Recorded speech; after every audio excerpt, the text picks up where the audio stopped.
तो आज हम यूनिट्स एंड डायमेंशन का पहला चैप्टर डिस्कस कर रहे हैं। यूनिट एंड डायमेंशन फिजिक्स का पहला chapter.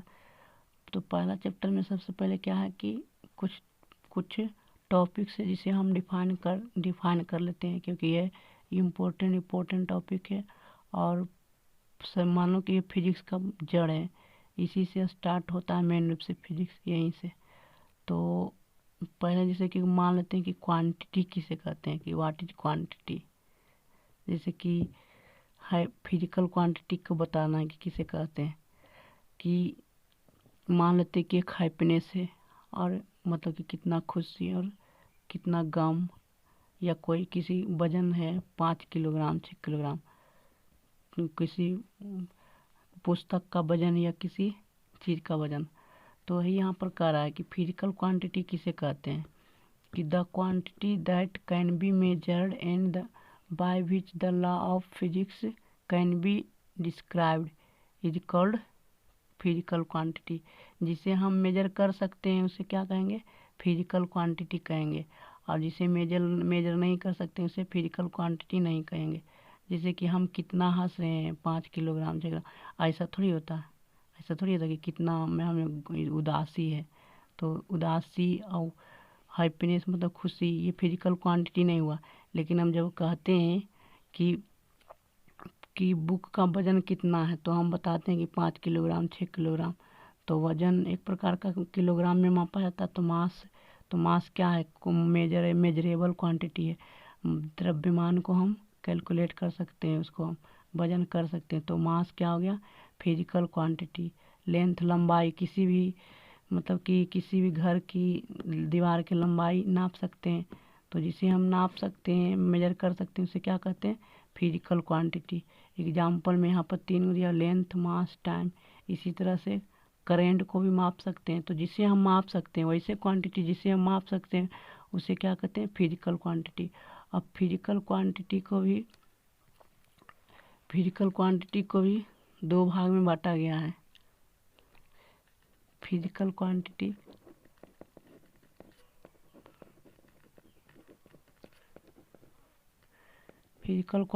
Is divided into 2 parts. एक होता है, क्या होता है, फंडामेंटल फिजिकल क्वांटिटी।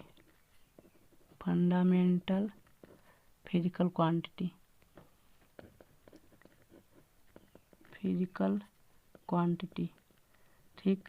और दूसरा होता है डेराइव्ड फिजिकल क्वांटिटी।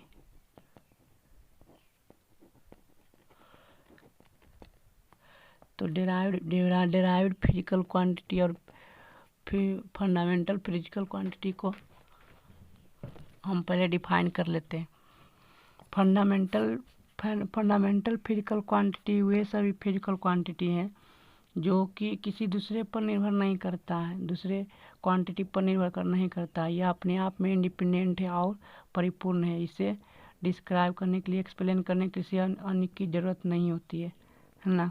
उसे क्या कहते हैं, फंडामेंटल क्वांटिटी। जैसे कि मास हो गया, लेंथ हो गया, टाइम हो गया, ये सब क्या है, ये सब फंडामेंटल क्वांटिटीज है। तो हम इसे लिख लेते हैं पहले कि the physical quantity definition. The physical quantity, fundamental quantities का definition. The physical quantity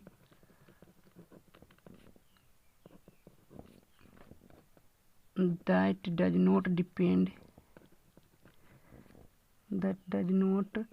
depends on other physical quantity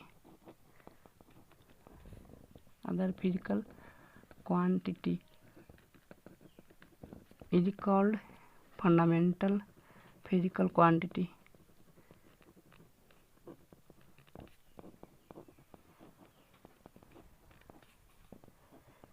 fundamental physical quantity ये हो गया।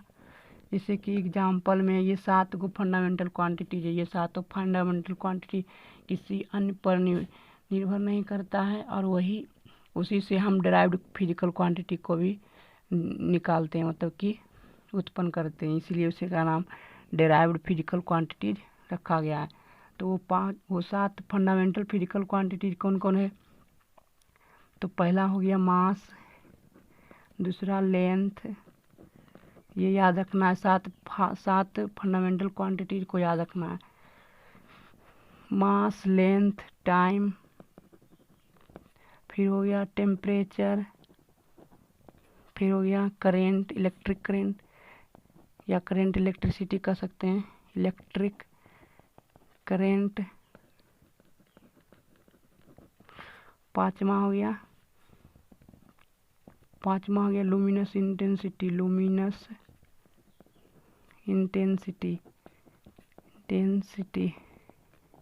छठा हो गया मोल। ये केमिस्ट्री में आता है, किसी पदार्थ की मात्रा को बताने के लिए कि कितना मोल परमाणु संख्या है, एटॉमिक नंबर है, कितना मोल है ना, उसका वजन बताने के लिए मोल हो गया।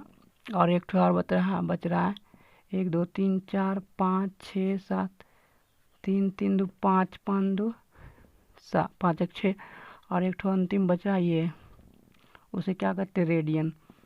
रेडियन भी यूनिट है किसी भी एंगल को मापने के लिए। ये 7 फंडामेंटल क्वांटिटीज है, फिजिकल क्वांटिटी। इसी के द्वारा हम सारे डिराइव्ड फिजिकल क्वांटिटी को एक्सप्रेस करेंगे। तो अब हम फिर डिराइव्ड फिजिकल क्वांटिटीज का डेफिनेशन लिख लेते हैं और इसका एग्जाम्पल भी देख लेते हैं अगले पेज में। जैसे कि यहाँ पर डेफिनेशन में लिखा हुआ है डिराइव्ड फिजिकल क्वांटिटीज का, कि those physical quantities which depends on the fundamental physical quantities are called derived physical quantities. मतलब कि वैसा फिजिकल क्वांटिटीज जो फंडामेंटल फिजिकल क्वांटिटीज पर डिपेंड करता है, उससे फिजिकल क्वांटिटीज को क्या करते हैं? Derived physical quantities. जैसे कि यहाँ पर ही जो वेलोसिटी है वह डिराइव्ड फिजिकल क्वांटिटीज है, इसी प्रकार एक्सेलरेशन जो है वो क्या है? डिराइव्ड फिजिकल क्वांटिटीज है। क्यों? क्योंकि जो वेलोसिटी है वह मीटर और सेकेंड फंडामेंटल क्वांटिटीज है उस पर डिपेंड कर रहा है। इसी प्रकार यहाँ भी एक्सेलरेशन जो है वह 2 फंडामेंटल क्वांटिटीज पर डिपेंड कर रहा है। कौन कौन? एक मीटर और एक सेकेंड। एस से सेकेंड होता है, एन से मीटर होता है, इस दोनों पर डिपेंड करता है।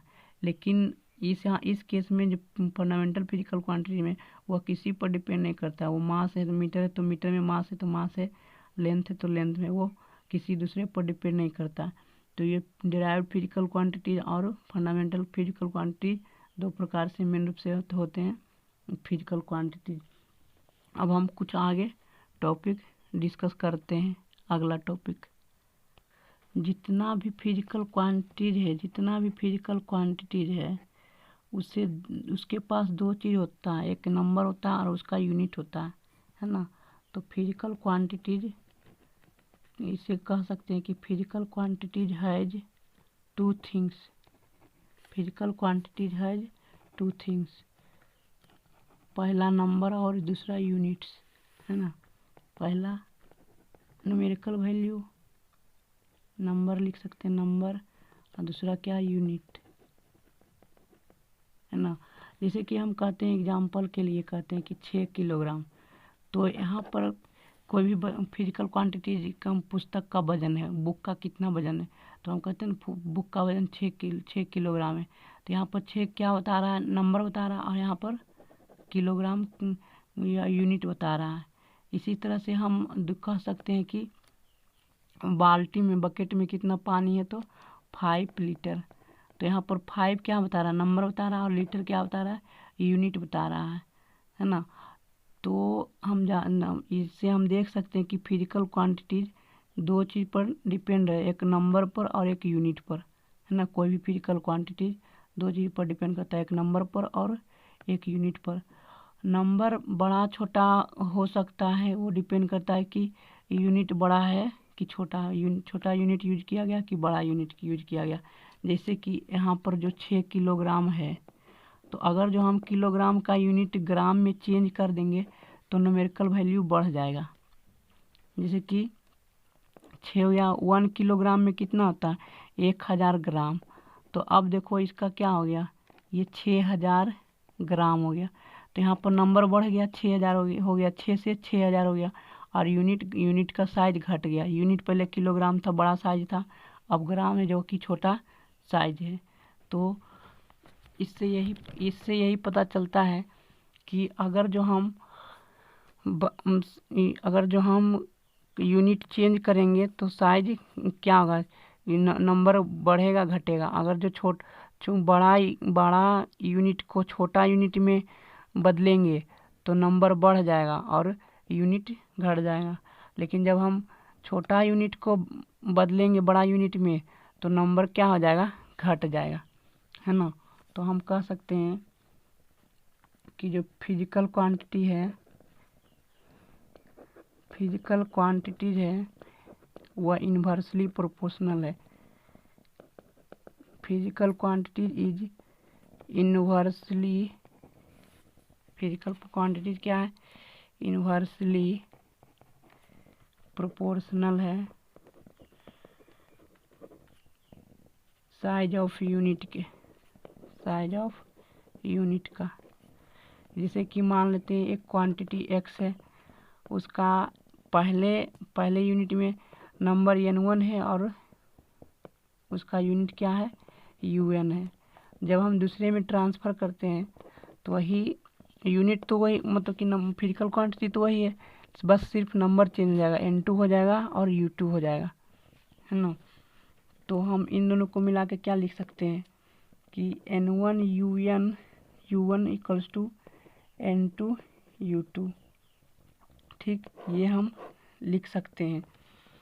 तो यहाँ से यही पता चलता है कि n और u नंबर और यूनिट का वैल्यू कांस्टेंट है। तो नंबर अगर जो बढ़ाएंगे तो यूनिट क्या होगा, घटेगा, है ना। इस तरह से हम देख सकते हैं। तो हम एक क्वेश्चन लेते हैं अब बदलने के लिए। जैसे कि यहाँ पर बदलना है 8 किलोग्राम इंटू मिलीग्राम्स, मतलब कितना मिलीग्राम्स होगा, ठीक, 8 किलोग्राम को। तो यहाँ से हम आंसर कर सकते हैं कि n1 u1 equals to n2 u2। यहाँ पर n1 क्या है, 8 किलोग्राम। अब तो क्या हो जाएगा, 8 तो ऐसे ही रहेगा, किलोग्राम को मिलीग्राम में बदलना है तो 1 किलोग्राम बराबर कितना होता है, 10⁻6 मिलीग्राम हो जाता है, मिलीग्राम। ये हमारा आंसर हो गया।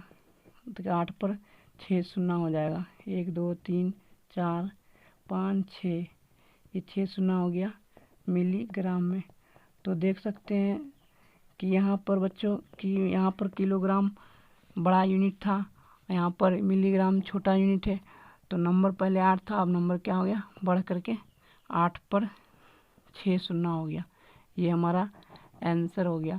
इसी तरह से हम बदल सकते हैं। जैसे कि क्वेश्चन हम दूसरा लेते हैं कि 8 घंटा को बदलना है किसमें, मिनट में, है ना। तो मिनट में बदलना है तो इसी तरह से कर सकते हैं कि 8 आवर्स है तो 8 का 8 ही रह जाएगा, आवर्स को मिनट में करते हैं, वो 1 घंटा में कितना होता है, 60 मिनट हो जाएगा। लिखना पड़ेगा यूनिट भी, 60 मिनट्स। तो कितना हो गया, 8 छक 48 पर 1 शून्य, है ना, मिनट, 480 मिनट। तो यहाँ से भी देख सकते हैं कि पहले नंबर 8 था, अब 480 हो गया, नंबर बढ़ गया। और यहाँ पर यूनिट जो है वो घट गया, ये बड़ा यूनिट से छोटा यूनिट में कन्वर्ट हो गया। तो इस तरह से हम चेंज करते हैं। ठीक, अब हम अगले क्लास में दूसरा टॉपिक डिस्कस करेंगे।